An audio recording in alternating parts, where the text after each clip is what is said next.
increasingly begun to look at the left's behavior as a confession of a devilish hatred towards Christianity. This seems to be, and it's something that was obscured to me for many years, both because of a lack of information and my own ideological limitations. But if I'm right in looking at it this way, I wonder if you could help my audience, a lot of whom are atheists, understand what the left's goal is in the opposition to Christianity and how the argument goes that Christianity is essential, as the founding fathers pointed out, for a free society. Again, we have to go back to Georgi Lukács. In approximately around 1910, he tried to convince the leaders of the communist movement that our problem is not capitalism, it's Christian civilization. We have to destroy it first, because it's Christian civilization that protects capitalism. If we don't destroy the civilization, capitalism will be eternal. At first, nobody believed him, but bit by bit, the communist leaders got persuaded that he was right. And so their hate of Christianity is not without a reason. Christianity is the main obstacle to everything.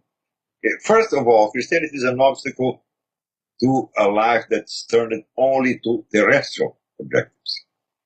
The Italian ideologue Antonio Gramsci, he used to propose what he called the total terrestrialization of thought. Human thought cannot go beyond the limits of earthly life. Because if it goes beyond, people start having ideas,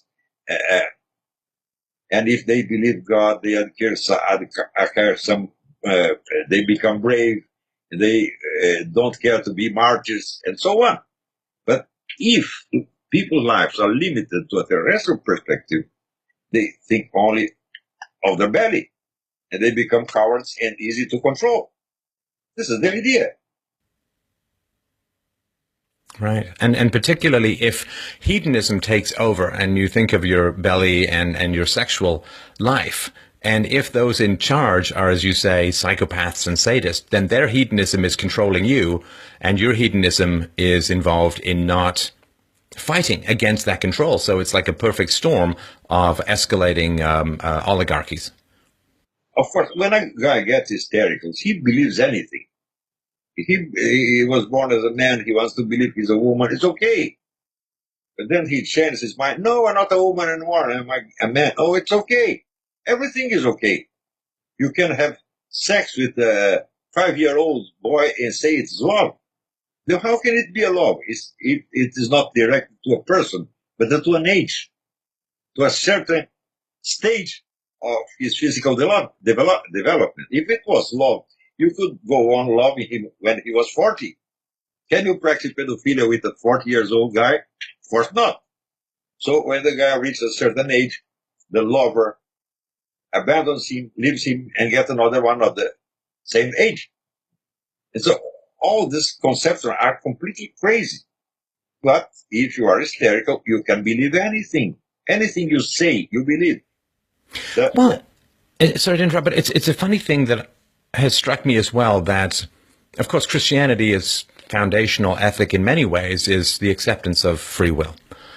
And if you are on the left, there's a lot of environmental determinism that comes out of the left, whether it's, you're defined by your race or your gender or your class and so on. And they promise you freedom from the determinism of what used to be in the past economic determinism.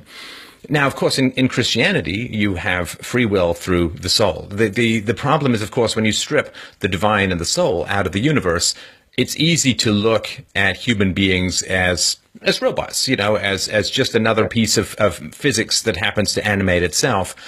And that takes away people's responsibility. Then if you're poor, well, you're poor and you end up at the bottom in the same way that a rock dislodged from a mountainside ends up down in the valley. It's not your fault. It's just an action of physics. And then there is this desperate desire to overturn this inevitability. And I think that this question of free will remains foundational to the left's opposition. Because whenever I talk about the difference between the voluntary poor and the involuntary poor. Like the people who are poor through no fault of their own, who I think should deserve charity and help, and the poor who are poor as the result of bad decisions, as the result of poor choices, as the result of bad habits, say, that they won't overcome.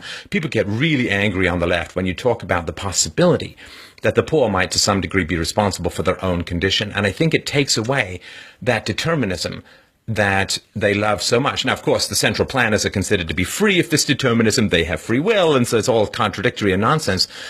But this is, I think, when I became a public philosopher, I spent a lot of time fighting for the concept of free will with a lot of people who were either leftists or atheists who fought enormously hard against this concept of free will. Do you think that is what they're fundamentally fighting against when it comes to Christianity, or is it something I'm missing?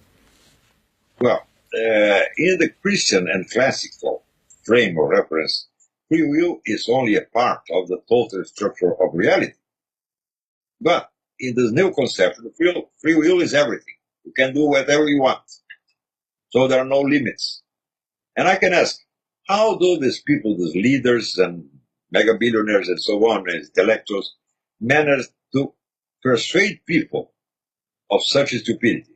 Well, the secret is this. Psychopaths have an abnormal psychological aggressivity.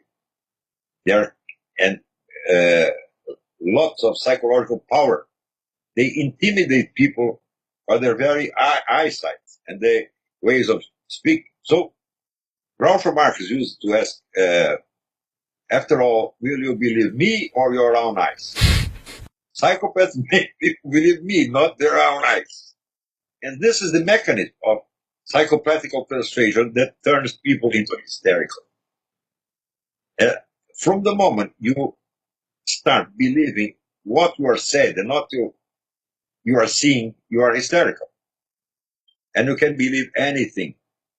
And this is the mechanism. They are controlling lots of people by this dirty trick of psychological aggressivity. Will you believe me or your own eyes? Oh, you. Right.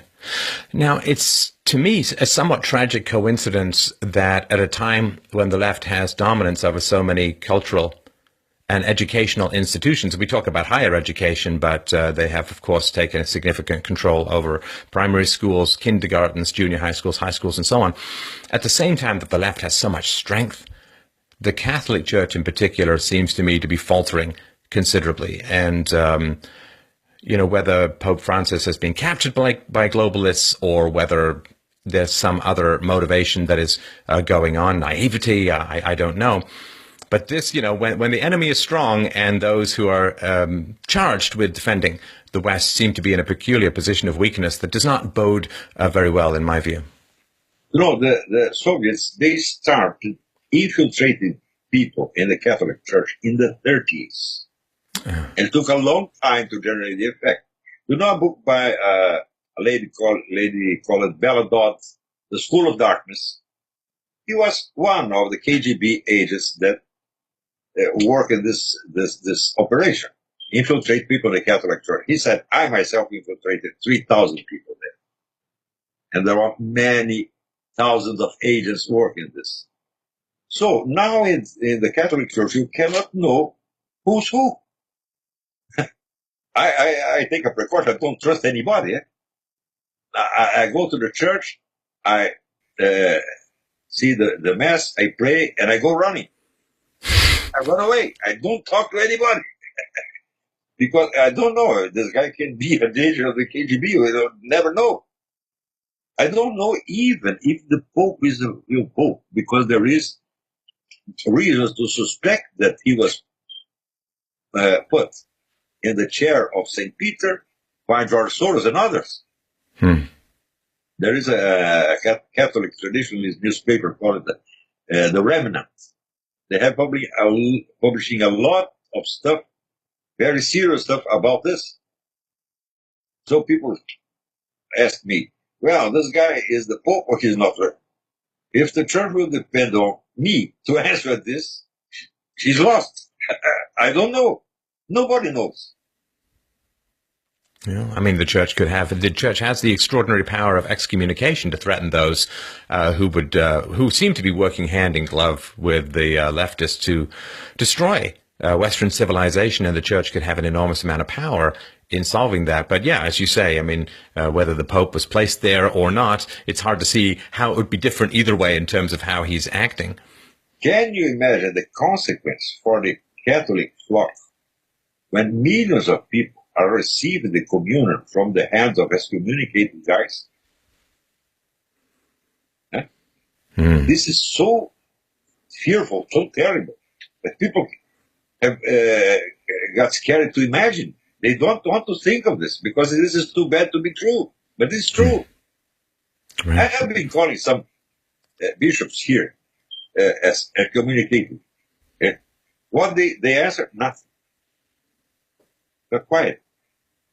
Well, you're not a bishop, you are excommunicated. And, I said this to many of them. They cannot answer anything. They know they are excommunicated.